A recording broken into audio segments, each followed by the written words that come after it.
Okay, it looks like a new tornado warning is coming down that is going to include Warren County. Is that correct? That is correct. It includes Bowling Green, it includes Greencastle, includes Smiths Grove, Sugar Grove, and also Rockfield, Oakland. My phone's going off. If you live in the city of Bowling Green, now's the time to seek shelter. Okay, lights are going out here on the west side of Bowling Green. There are power outages, and that is going to ride right into the city here in the next little bit. And wow, it's really getting noisy out there now. It's going to be a long night. We still have many more hours of this to go, unfortunately. When I saw what had happened and where it had happened, I knew that our students and our families needed us. So I talked with my wife, and we immediately got up, put clothes on, headed to Jennings Creek, opened it up, and Mr. Woosley was already in the community serving our students and families. We came directly out here, and by 2:30 we had went out and started driving, except we couldn't drive very far, so we drove as far as we could, and then we got out and just started going house to house. And we were finding some people, one of the first people we saw, they were on a porch, and we were like, hey, I've got the school open, it's warm, it's dry, and do y'all need to get anything out of the house before you come? And they pointed and they said, oh, that's our house there, and the house was gone. The tornado had taken it out. So they had got out and they were safe, but they were just sitting on their neighbor's porch. So we started right then. She got in my truck and started bringing people back to school. And at that point, there was first responders going to houses. I was walking around going to houses, and it's rain. It's just a bad night. But people were outside. They didn't know what to do. Nobody who knows what to do in a situation like this. So I wanted to make sure that even with no power, that we had space and availability for these families to come that were, didn't have a home. And we also opened that up for our first responders because we wanted them to have a place. Again, although there was no power, it was warm and they could come in and just rest. And for me, that was the most important thing that I could do at that time. I couldn't go over and search. I couldn't go over and bring these families over because of lack of transportation myself. But what I could do is open up a space and have a safe space for people to come. We were just blessed, so blessed that we made it out and that our house would be livable in. And then we immediately started calling people and checking in with other people because we lost internet. My phone was acting crazy, like I couldn't keep up with my coordinator here. I immediately tried to make contact with her to see if she had checked on our families, and it was horrible. It was horrible, scary. EMS was already on the scene, but to be able to bring them over and the first responders to be able to assist and support them, it was a quicker process because it wasn't only me that was there. I mean, it was amazing enough how many Jennings Creek staff members started showing up and making phone calls to their students to make sure their students were okay. It was a great team effort by Warren County Schools. The FRCs here in Warren County are amazing, and we have an app that we could kind of all communicate together with, and so I was keeping up with what was going on the other side of town and what needs to be made, could be made, and then we would just discuss while we were still trying to clean up our yard, and it's just amazing how quick people started into action. Actually, I had some Warren County employees come to my home and help. I started calling my families, the ones that were more of the higher needs, the ones that I know that they probably need to be checked on to make sure. I knew they didn't have electricity, but I wanted to make sure, they had food, that they, everybody's home was livable, and we just kept on going. And that's where I felt I needed to be. That's where I want to be, was with my FRC family and my school family. That Saturday night, we were here. We had the school open. We just started getting in the freezer, opening up cheeseburgers, hamburgers. I had an old grill out there that we grill for the for the faculty, and I started having people come in, and we started grilling for the first responders, because at 9 o'clock in the morning, you say, man, that's pretty early to be eating. Well, they'd been out there all night. And so we started just taking them food and things, something that we could do. There's 2 big bags of shoes. If y'all want to start putting those, that'd be a great job for someone. So that morning, it was like 4 or 5 a.m., Mr. Woosley called and he was like, hey, this student is begging for you at the hospital. We can't find mom and dad right now. Do you care to go? So, of course, I was like, yeah, absolutely, I'll go. And I got to go sit with her in one of her most traumatic moments, I'm sure, of her life. So I think it was good because it helped me build even a stronger relationship with her. And it made me know that, like, everything I do with her is important. Like, relationships really matter with her especially. I happened to look out the window and see a car rolling across the backyard, and I was like, well, I better get home and get this boys. So I go next door, get the boys. Time I get them, go home good in the house and get them good. Get them from upstairs. Time I get them down to the bottom of the stairs, the back door fly open. Big air conditioning unit, lumber, everything sliding through the living room. So at that point, we couldn't get in the bathroom, so we jumped into the garage because the garage door was open. So once we get in the garage and shut the door, time we get in the garage, we just hear a big boom and lights go out and everything. So we just don't know what's going on at this point. And so when all the noise calmed down a little bit, we tried to open the door and couldn't open the door because everything had came in on the door.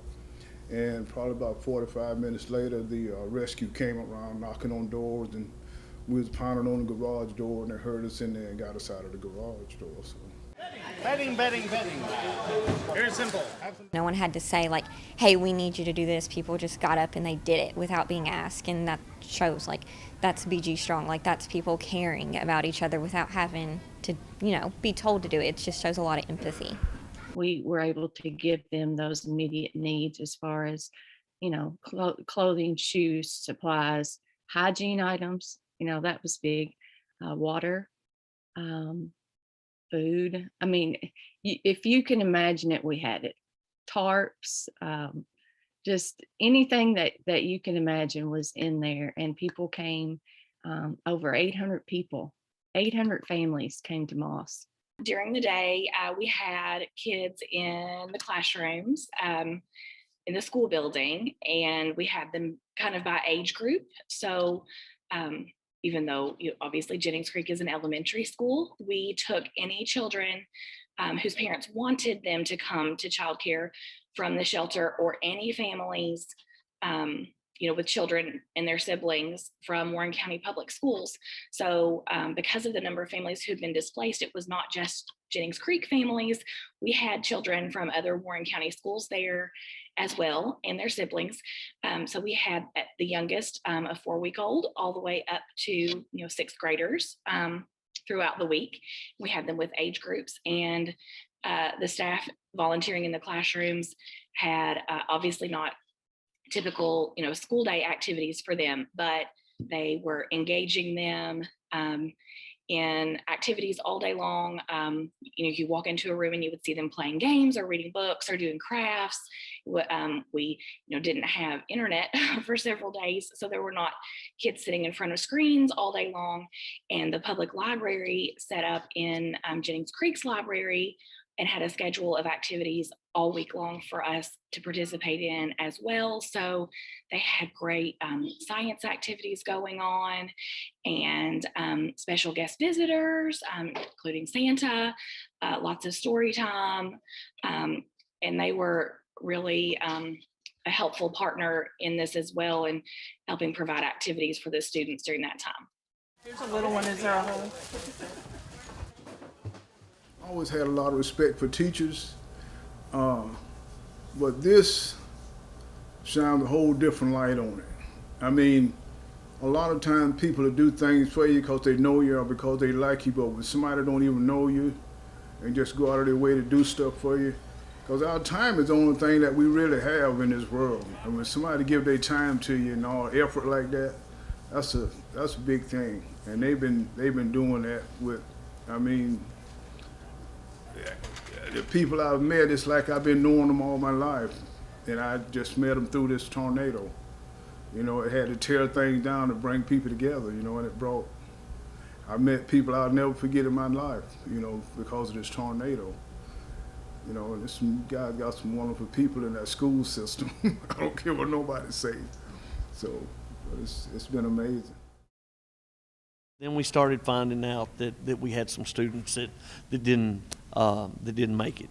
So that night, we actually met with the staff at South Warren. We wanted to go over there, and we met with all the staff. And the idea behind that while over there is our families were over there, and we could meet with them, and then they could go visit some of the families. So we did, and that was a hard thing, but it's just been amazing how everybody kind of came together. It's traumatizing to the kids. They of course have talked to me, you know, and about how scary it was, and they're scared. They were really scared, but the other side of town, it's pitiful. You know, we're lucky over here that these kids didn't get, but they're aware that other families didn't make it as well. My mental health team was at Jennings Creek. We provided crisis intervention services there. We saw students. We went in and read statements to the class where the student had passed.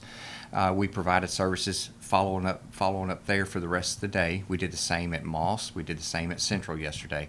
So now what we're doing today is I have some staff there again, just as a follow-up, not only to support our students, but to support our staff and anyone else in the community that needs it. And over Christmas break, we still are receiving referrals for mental health services. Got a couple on Christmas Day.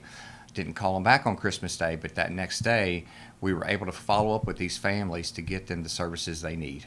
A lot of times when bad things happen, people pitch in and help for the first couple of days, and then when things calm down, they get back to the normal schedule. But the people at Warren and Moss been diligent in everything they have. I mean, like I say, until this day, they still helping us now with anything from food to whatever we need, transportation, and making sure the boys get back and forth to school, making sure we have everything we need, food, drink, whatever we need, clothes. They're helping us with a new place, talking to people to help us get a new place, taking us back and forth to sign the leases, meet the landlords, you name it, they're doing it. If it wasn't for those people, I have no idea where we would be at. That Monday morning, our teachers had already set up a daycare in one wing of the hall, and in the other wing of the hall, they had set up like a little Walmart in different shops in the classrooms for families to come in. And I think we had about 50 or 60 kids that first day, and all week that came in, and we did that so that the families could start putting things back together, cleaning up, and not have to worry about kids, you know, and kids needed a little normalcy. There were a group of us who were there most days, and then there was another group of rotating volunteers. And I would say by the end of the week, probably just about every department from the district was represented in volunteers. We had migrant workers, we had teachers and aides from several different schools across the district. We had cafeteria workers. We had mental health counselors. We had substitute teachers who volunteered. So really it was just a complete team effort to give something to those kids that they really needed in that moment and provide them with some structure and consistency in a really uncertain time for them. We had parents come in, and we had clothing. We had one room set up as clothing, one room set up as like personal hygiene items, and then we had one room set up as toys. And we let the parents would pick the toys out, and then we had a separate wrapping room. And the teachers would go and wrap that, and then we stored them, and then they actually took them to their houses or the hotels or whatnot right before Christmas. And I couldn't possibly explain to you how amazing this Christmas was. I mean, we still had people from the school bringing us stuff after Christmas. You know, I mean, from gift cards, even now, even the presents that we didn't get, I have gift cards, and I've been able to get the boys stuff that they've been wanting for a while that I hadn't been able to get. You know, and they got stuff over there in that corner over there, boxes and wagons full of stuff now they hadn't even got a chance to open because we just don't have enough room to open it. But they, this was a wonderful, I mean, like I say, them schools, Moss and Warren, they went way out of their way to make sure these boys had a good Christmas, and they had the best Christmas they probably had in 2 or 3 years. The goal is to make sure kids are safe and loved. That's why we're here. That's what we want to do. And if we accomplish that, then then we've accomplished our mission. And I think that's what we did. Those kids knew that they were safe and that they were loved. Just at the distribution center at Moss, the volunteers were amazing. They, people I've never met before or seen before, they were there working side by side. I have now made some really good friends because of that. And the first responders that were in there, all of our counselors and therapists that were there to provide support for them, as well as any of our families. It was just amazing. We were all out there working together as a team, and I just can't say enough about Warren County Schools and everything that they have done. Tony Langevin, she is a rock star. Todd Hazel, look what's been done at Cumberland Trace Elementary. And the generosity that people have shown and the compassion. We are just one big family in Warren County Schools.